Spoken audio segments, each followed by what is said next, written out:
We begin the news at this hour by telling you that the Socio-Economic Rights and Accountability Project, SERAP, has filed a lawsuit against the Minister of the Federal Capital Territory, Nyesom Wike, before the Federal High Court in Abuja.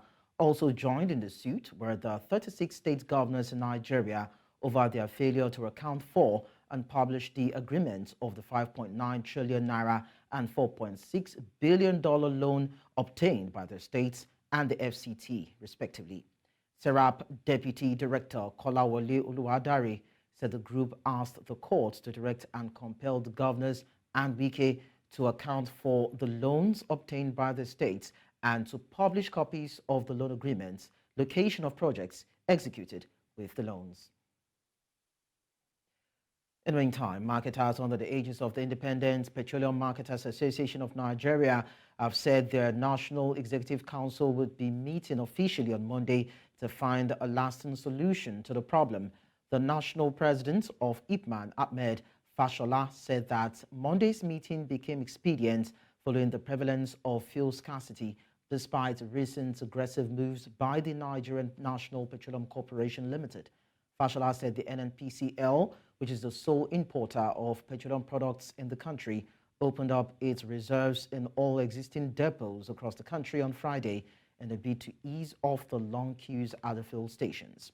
Earlier, we were joined on the news by a public affairs analyst, Nelson Ekojimi, who disclosed and discussed the lingering fuel scarcity at length. Appointments with those in charge of the oil distribution system with Nigeria, the petroleum sector, that this is not, how to run the affairs where it concerns, a country. So this present fuel scarcity or fuel crisis is one that does not portend us in good image. It's one that has had, immeasurable, havoc on our economy as well as on the well-being of Nigerians. As I speak to you, as a Nigerian, I'm traumatized. I panic whenever I think I want to move from point A to point B because of this fuel scarcity, and I know that rather than access fuel easily at the pump station, the crowd you see at most of the fuel stations, save for some fuel stations that have shown that the Nigeria can be. Let's now tell you that Nigeria's naira has seen fluctuating recovery against the US dollar in the last few weeks, but prices of goods, particularly food items, whose high cost was blamed on the declining naira, have not reciprocated. News Central's Jude Bella went out in Abuja, the nation's capital, in search of answers. Here's his report. Over the past few months, the Central Bank of Nigeria has been rolling out new policies in an effort to stabilize the value of the naira as the country battles record-level inflation. These efforts, which include combating the activities of foreign exchange speculators as well as illegal bureau de change operators, appear to be yielding results. The naira has risen above the February 2024 lows, where $1 sold for over 1,800 naira. Now, the currency sells for about 1,200 naira, sometimes even crashing to below 1,000 naira in the official window. But has this affected the prices of goods in the market? Reporting from the Federal Capital Territory, Abuja, we are here in Wuse Market to talk to marketers to find out how this inflation thing is still a topic for discussion, even though the naira has risen against the dollar. So let's head over to the market and talk to a few people. Bag of gari, now it depends the gari on gari. We have different gari. There's the one they are selling 85,000. There is one they sell 65,000. They go up now. One mudu of garina is 1,200. I don't know what concerns dollar and the Nigeria goods. So, like this gari is what we produce gari in our country, produce beans in our country. What concerns dollar and the naira? They are not importing rice, gari. They are not importing beans. So I don't know. Every time dollar and naira. Maybe I will ask you the connection between two of them. Because the gari, we are producing it here. Beans, the same thing. They say one big man that has big company, I don't want to mention his name. They say he entered bush. So when he entered any farm, he will just pay them. they will uproot the garri, use it to do floor. So because of that, I don't know, but this is what we hear. Now a mudu of beans now is 2,200 naira. Beans of 700, 800 before. Now 2,200 naira. One mudu of beans. One bunch of ugu before is 2,005. Now one bunch is 8,000 naira. Before this ugu is 100 naira. Now before 100 naira. Now it's 200 naira. This one they scarce too because they use fertilizer. There is no fertilizer. They use import fertilizer. It's polytan now because empty rubber go off. Now before they say 5,500. Now because empty rubber do go high. Now 7,065 they sell. So red oil, all this oil it don't go off. Now only red oil day down 3,700, 3,800. This egg, if you buy yesterday buying 3,000, so plan for 3,500. So maybe tomorrow, honest tomorrow, you go see 3,600. Every day they go up now. This kind of price be like dollar price. So just the thing, the rest of come down, rest of come down. Understand? This is not, I'm not saying nothing about dollar. You understand? Because we are producing inside our country. So no need to compare this one and dollar. Right now we are selling this one 4,405. Yesterday we are selling less than that. Today is the thing go off. Just we are taking this like just time. We are not have standard price. You understand? Today you can fee buy 40,000. Next tomorrow go fee buy 35 or 30, 3,000. The baskets. It's going off now. It's the season, but it starts scarce. You understand? Last week we are selling 2,000 because rain was coming now. It's this time. It's for dry season this time when we are seeing. So dry season is moving now. This no compare about dollar. You understand? Just how do you get it the kaya and then how you can sell it. How we get it, how price will be. Always we are going market. When we go market, anything when you see you can take it now. If they are bring it plenty, price will come down. If the things scarce, price off. Just that is the solution. This one they sell at 3,000. They go up. You know, say no be the season now. They go up now. That's why. Yeah, I'm done the expensive. Before this one now, I feel sell at 1,500, 2,000. But now it passed like that. Nothing concern dollar with him. No be dollar issue with this one. You know, say yam season no be. I tell you say no be dollar. They control all the now all those fuel issue. Now they increase everything. No be dollar. Most producers and distributors of goods and services had blamed the high exchange rate for the astronomical rise in prices of goods in the market. However, against the backdrop of the positive stability being witnessed in the foreign exchange market in recent weeks, the National Bureau of Statistics reported a further rise in inflation with a headline rate of 33.2% in March. Food inflation rose to 40.02% from 37% in that same period. Now, the marketers are saying the dollar is not to blame, but fuel prices. So where do we go from here? Is there hope for a return to normal for the average Nigerian? Even though the cost of transportation remains high as a result of the increase in fuel pump price, some experts believe that the appreciation in naira will take some time to kick in before it begins to reflect in the prices of goods and services, especially because the majority of consumer goods in circulation were produced or imported when the dollar was about 1,500 naira or more. Well, as we continue to join the optimists in believing that the monetary policies being rolled out by the Central Bank of Nigeria will help fix Nigeria's economy, there's just this one big question. How long will it take before it begins to reflect positively on the life of the average Nigerian? Now, away from that, the Coordinating Minister of Health and Social Welfare, Professor Ali Pate, has acknowledged the global rise in pharmaceutical costs. He reaffirmed the government's commitment to addressing the crisis through the presidential initiative to unlock the pharmaceutical value chain. Pate identified forex devaluation and healthcare financing challenges as underlying factors contributing to the crisis, impacting affordability and access to essential medical care.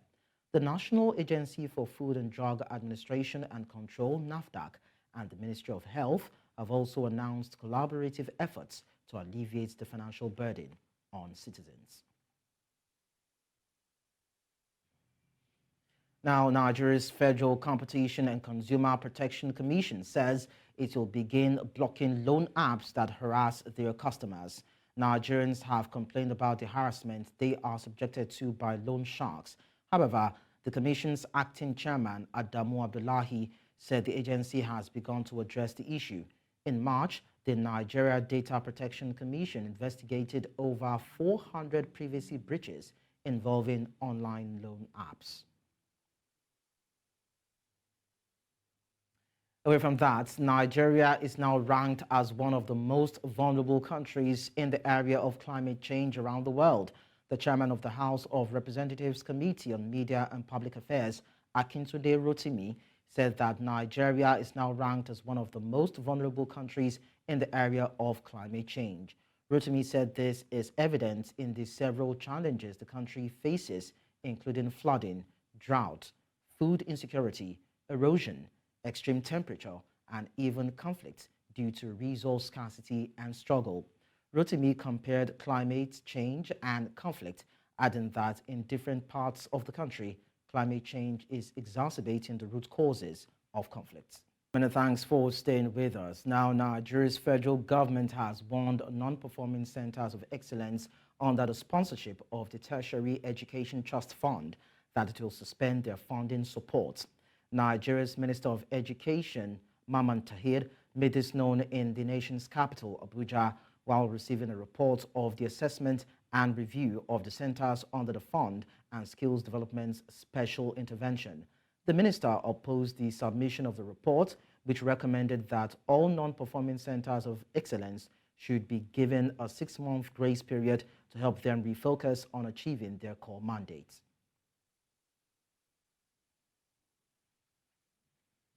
And now joining us on the news to talk more about this is Dr. Oludare Akinlaja, Managing Partner, OAR&D Company.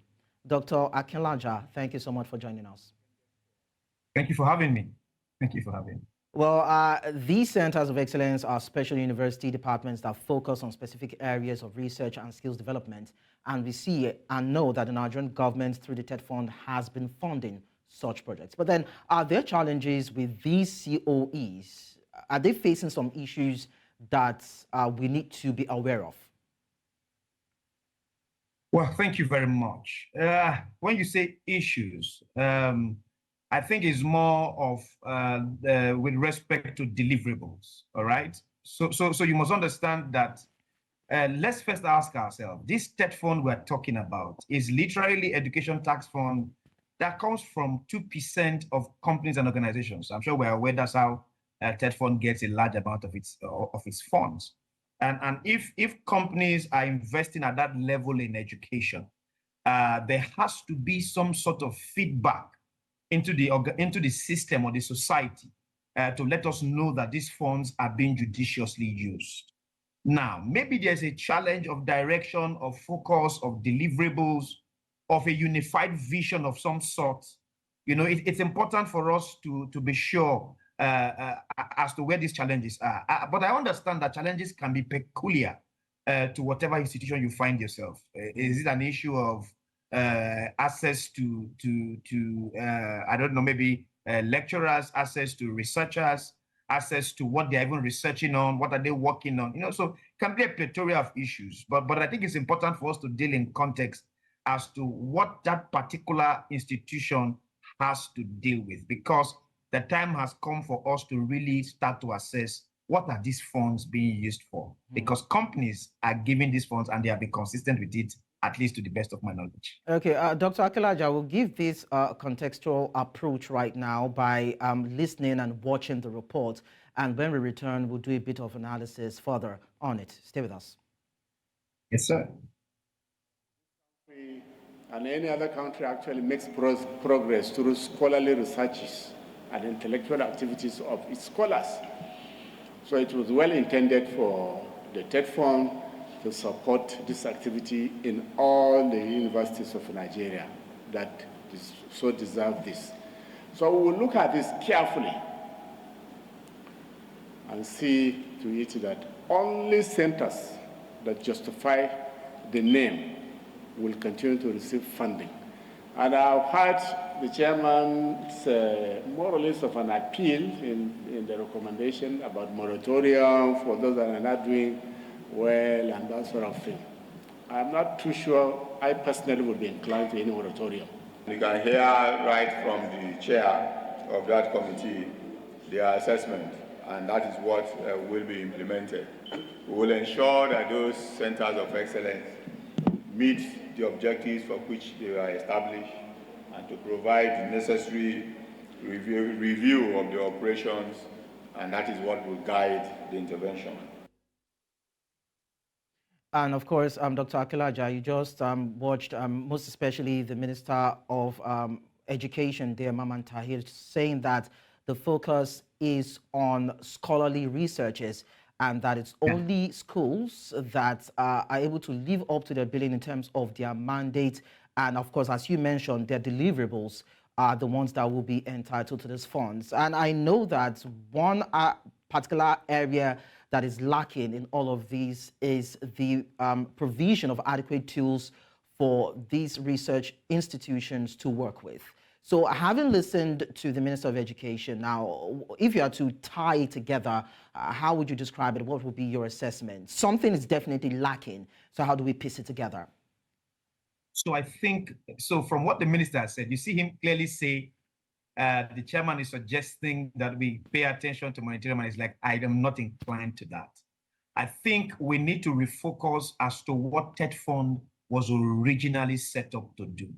Now, if you look around our campuses, our universities, you will literally see some work done by TED Fund with respect to maybe building classrooms and building certain centers and certain stuff. So if you go around our university, you see most of these things being done by TED Fund. But from these conversations, seems to me like they are trying to refocus and say, apart from these constructions and this infrastructure we are working on, which is also important, I think it's also important for us to focus on research, focus on conversations that have to do with the development of our society. Of course, you know that these centers of excellence or research institutions are important to the growth of our society. How do we start to research on biotechnology? How can we start to research on agriculture? How do we preserve our food? How do we look at urban and regional planning? Who is coming up with new research concepts as to leadership, sociology, how we exist as a people? These are the conversations that should be coming out, and TED Fund needs to put more of its investment in such research. So I like the conversations, which means that universities are going to be put on their toes to begin to push out researchers, to begin to push out research work, to begin to publish resources that will help our societies develop. One of the things I'm always passionate about is how can we begin to develop curriculum, knowledge that is useful for the African society and not always borrow things that might not necessarily work for us as a people. So this is where our research institutions will be very important to develop a body of knowledge for the continent and for our country, Nigeria. Of course, even in an ecosystem whereby we see that the price of pharmaceutical products are skyrocketing, there have been talks around having domestically research-based institutions that can come up with those kind of products that can also meet the needs and yearnings of the people, just in line with what you said. But then, Dr. Akilaja, in its report, the committee that was actually tasked to review the COE's performance declined to recommend any center for upgrade because most centers do not utilize their first C grant for the initial infrastructure required. And I'm also aware that the proposal is to cut the fundings and not provide fundings for these institutions. So do you think that would be appropriate? Because there are talks around providing bailout funds, all right, to enable these intervention takeoffs rather than sustaining the funding. So if these COEs need to improve on their deliverables, what should be the basic thing or the first thing that should be done? Which area should we be looking at? Should we continue to have funds being channeled to them, or it should be some sort of a cameo kind of funding, a bailout being provided for them to offtake whatever intervention? Because of course it boils down to what is being provided or what can be provided by government in terms of finance. Well, so, you can't have that discussion without talking about how we want universities to be self-sufficient and how we want COEs to be self-sufficient. So that's going to be a conversation that's going to be along the value chain. There's a lot of back and forth as to how we can make institutions self-sufficient and all of that. The truth is, based off our design as a nation, as our constitutional makeup, it will be difficult now to say allow universities be on their own because we're not structured as it is to manage that kind of decision. But one of the things this conversation will start to drive is how can institutions begin to commercialize, inventions and innovations. So imagine if a university comes up with a pharma product like you have spoken about. Imagine how much a university can make if we commercialize that product.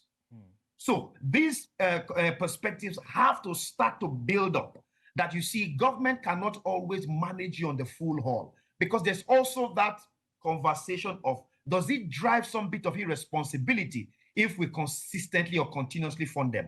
If we allow them, give a bailout fund, give a seed fund, allow them internally think through their processes, how do we innovate? How do we invent? How do we commercialize these innovations and inventions? Maybe it will make them wake up and become productive in the society. Okay, so it's just like a child or a father who says to his child, you are now 21 or over, I can't keep feeding you. Okay, I can support a business. Come up with a business plan and give to me. Let me fund your business and see how you can be self-sufficient. Okay, while still guiding that child, while still getting the boundaries of conversations, you are allowing that child make decisions for growth. So I think that's what this conversation is going to drive. How do we make this center of excellence become a bit more self-sufficient? Because the truth is, federal government cannot keep driving these things. It will look as if you are just spoon-feeding a baby, as the case may be. But I need to also point this out, that there's going to be a lot of conversation around politicking, because you can't take that away from this narrative. So what centers of excellence are you going to take away? If you take away the one up north, they'll say you're supporting the ones down south. If you take it the way down, so you see why I say our structure literally affects most of these conversations. So we really have to detox ourselves from all this pressure of politicking, pressure of government and top-down heavy, and allow people actually unbundle and create some level of growth for these centers of excellence. Very robust contribution coming from you, Dr. Oludare Akinlaja. We really appreciate your time for, of course, having you talk to us at this time. Thank you so much. Thank you. Thank you for having me. Let's move on now. 17-year-old Kanuri child Musa Zana Mustafa has developed an artificial intelligence platform dedicated to preserving the rich cultural heritage of the Kanuri people and historical Kanem Bornu Empire. Kanuri is the dominant ethnic nationality in Bornu State, northeast Nigeria. News Central Sumari Kirawa tells us more in this report. One of the longest-standing kingdoms across the globe, the Kanem Bornu, with its rich cultural heritage. Sustaining this is what this young Musa Zanna Mustafa is working on. Mustafa's initiative aims to ensure that the invaluable heritage of his community remains accessible to future generations in the digital age. There is an artificial intelligence Kanuri Empire, which can help in the preservation of Kanuri language. Also, there is Land Kanuri Bot, which is another artificial intelligence. It teaches a user Kanuri language. The young born from Burma developed the platform called Kanem Empire, which helps users to access information about the rich heritage of the Kanuris and also learn the language. I was just 4 when I lost my mother. I went to my father. He always used to work with his computer. I was inspired by the work he does, and that's how I started. He trained me on digital skills, artificial intelligence, among others. The young inventor showed me how the technology works, highlighting how he programmed the platform to provide information and answer questions about the Kanem Bornu Empire. Although the Kanuri artificial intelligence platforms are not yet popular, amazement is the reaction of the Executive Secretary of Borno State Information and Communication Technology Development Agency, among others, in the state. The boy has done something great to the preservation of history and culture of Kanuri, which is first degrading because of absence of this kind of a thing. But I've seen his application, which is very, very excellent. I believe that all the royal family will be proud to see these kind of things. And then this will actually teach us, and some of us that don't know about the history will also learn from this. A boy like this, at his teenage age, doing something like this, if he gets support from some responsible leaders, so when he grew up, he can do better than what he did now. Through interactive lessons and personalized feedback, learners worldwide can now embark on a journey to master the intricacies of the Kanuri language, fostering greater understanding and appreciation of linguistic diversity. This boy deserves a lot, and I am sure that every stakeholder who is proud to see Kanuri heritage is being promoted at the digital level, and as well to make sure that a lot of people have access to understand the Kanuri language and what it is about the history that we have. So he will make sure that he reward that boy with a huge reward. The boy you are talking about, we are just hearing it for the first time, and I want to believe in the next 1 week you will see, when we get his detail, you will see how the government will support him. The only aspiration of Musa Zanna Mustafa and his family is for the young talented boy to further his studies. I was very happy when I checked my JAM result and I scored beyond what it has been, the cut-off mark. Unfortunately, I was not offered admission. I was very angry, and I need more support to further my education. He got 225 points in his JAM with 9 credit, yet the university didn't give him admission. I'm not happy, so I'll be very grateful if the government would find admission for him and scholarship for him to study, particularly in either MIT or Harvard University. I know he has the capability to do that. A journey of 1,000 miles, they say, begins with a step. But most importantly, with adequate support, a journey as this might just be a wonder that will be written in the books of history. In Maiduguri for News Central, Umaru Kirawa. Now, on a sad note, a former Minister of Education and an industrialist, Kenneth Gbagi, has died at the age of 62. Gbagi was the governorship candidate of the Social Democratic Party in the last election in Delta State. He was reported to have died on Saturday, May 4. This was confirmed in a statement released by his family. Meanwhile, former Delta State Governor James Ibori has taken to social media to mourn the passing of the former Education Minister and industrialist Kenneth Gbagi. Gbagi was the 2023 governorship candidate of the Social Democratic Party in Delta State, died on Saturday, May 4, at the age of 62. Reacting to the news of the demise of the former minister, Ibori took to his Facebook page to bid him farewell. And away from that sad story, we now tell you that prostitution or commercial sex is often argued to be one of the oldest professions in the world. In Lagos, Nigeria, commercial sex workers have always been common sights at night on the busy streets, nooks and crannies of the city, especially at the weekend. Despite being characterized as a social vice, members of this profession are not only fast gaining popularity, but also seeming to be gaining a level of acceptance as they equally become more vocal.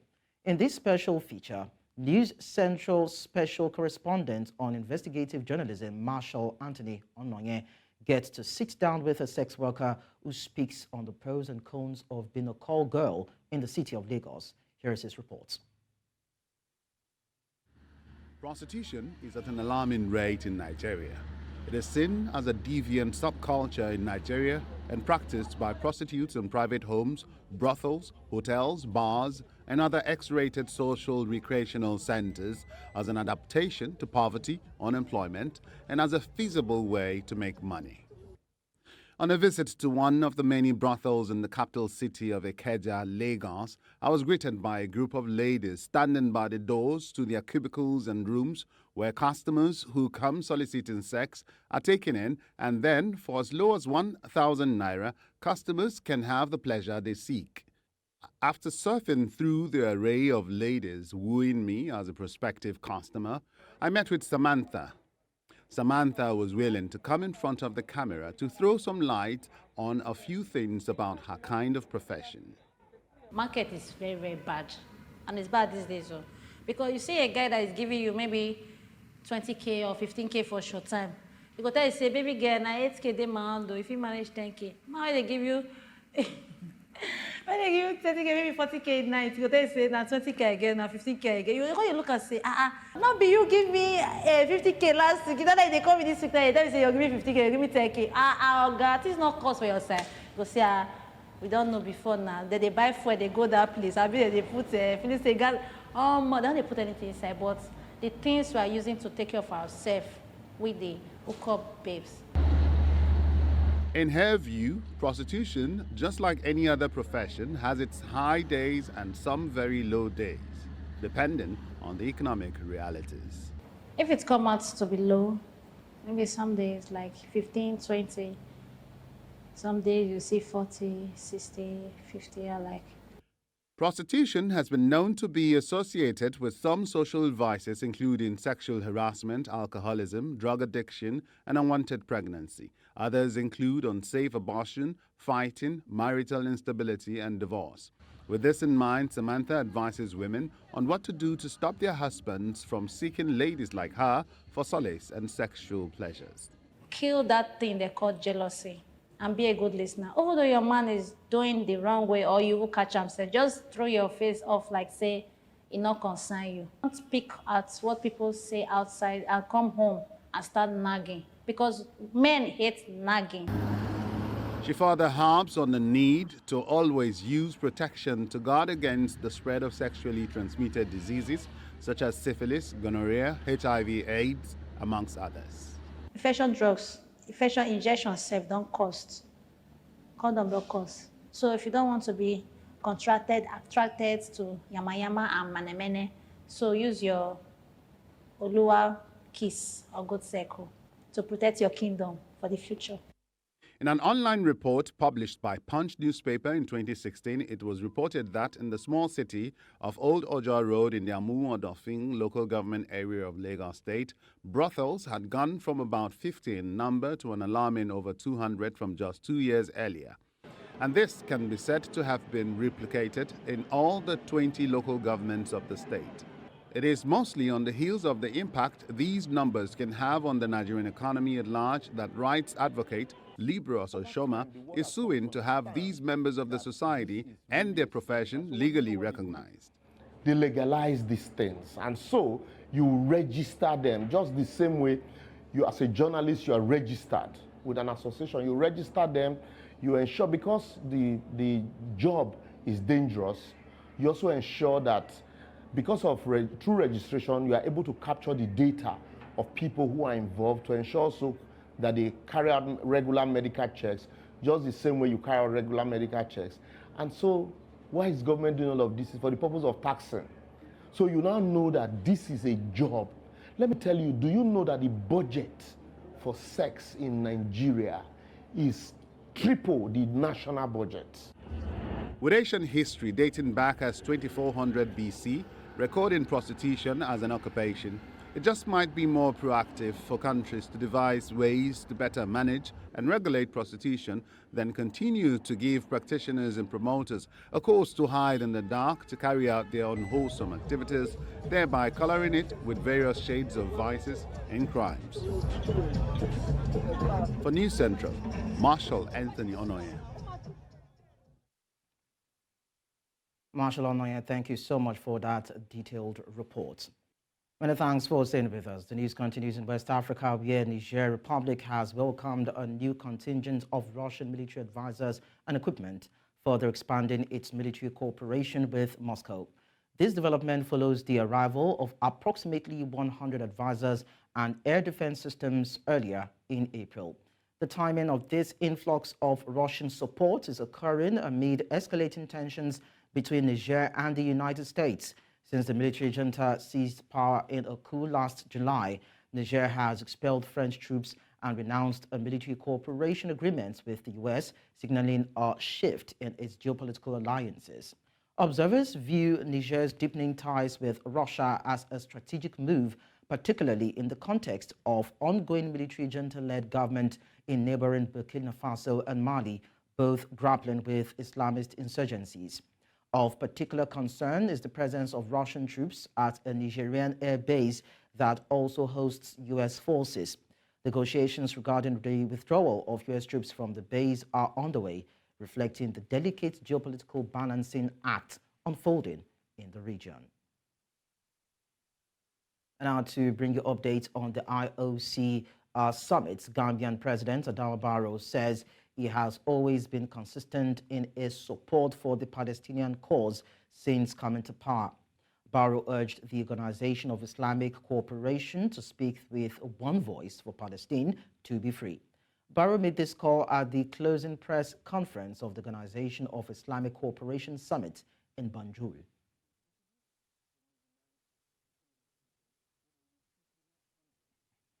Make so Palestine is free.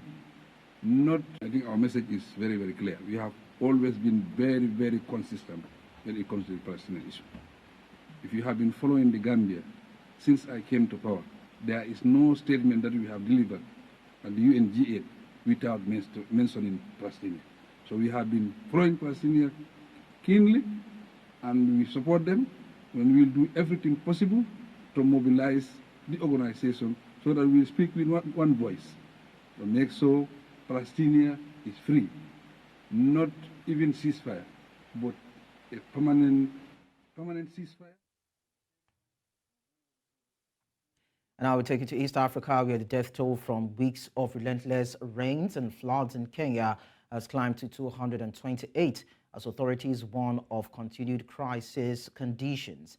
Despite escaping major damage from a tropical cyclone that weakened after hitting land, Kenya and neighboring Tanzania are still grappling with torrential downpours and the looming threat of further floods and landslides. In western Kenya, the river Nyando overflowed early on Sunday, overwhelming a police station, school, hospital, and market in Ahero, Kisumu County. While there are no immediate reports of casualties, local police caution that water levels are still rising, with the main bridge outside Kisumu along the Nairobi highway submerged. The region has been besieged by weeks of heavier than usual seasonal rains, worsened by the El Nino weather pattern, wreaking havoc across East Africa. Meanwhile, Tanzania said a cyclone that made landfall on Saturday has lost its strength and was no longer a threat to the country. Tropical cyclone Hidaya had triggered heavy rains and winds as it rolled towards Tanzania and neighboring Kenya, countries already battered by torrential downpours and floods. These have left more than 400 people dead across East Africa in recent weeks. However, Tanzania's meteorological authority said that Hidaya had completely lost its strength after making landfall on Mafia Island in the Indian Ocean on Saturday. It added that there is no further threat of their tropical cyclone in the country. Looking at other stories now, at least 60 people have died and 70,000 evacuated as devastating floods hit the state of Rio Grande do Sul, of which Porto Alegre is the capital of Mexico. The Guaiba River, which flows through the city of 1.4 million people, reached a record high level of 5.09 meters, according to the local municipality, well above the historic peak of 4.76 meters that had stood as a record since devastating 1941 floods. The water was still advancing into economically important Porto Alegre and around 100 of other localities, with increasingly dramatic consequences.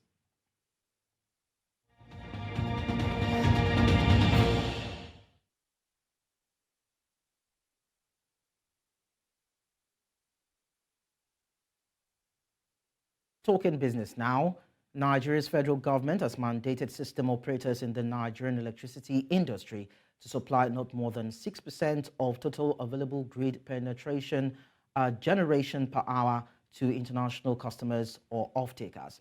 In a new order by the Nigerian Electricity Regulatory Commission to electricity generation companies on Saturday, the regulator stated that the priority system of prioritizing international customers and limiting distribution companies' offtake during times of imbalances in the grid is both inefficient and inequitable. According to the new order, the aggregate capacity to be allocated by electricity generation companies to international off-takers in the next 6 months shall not be more than 10% of GENCO's generation capacity.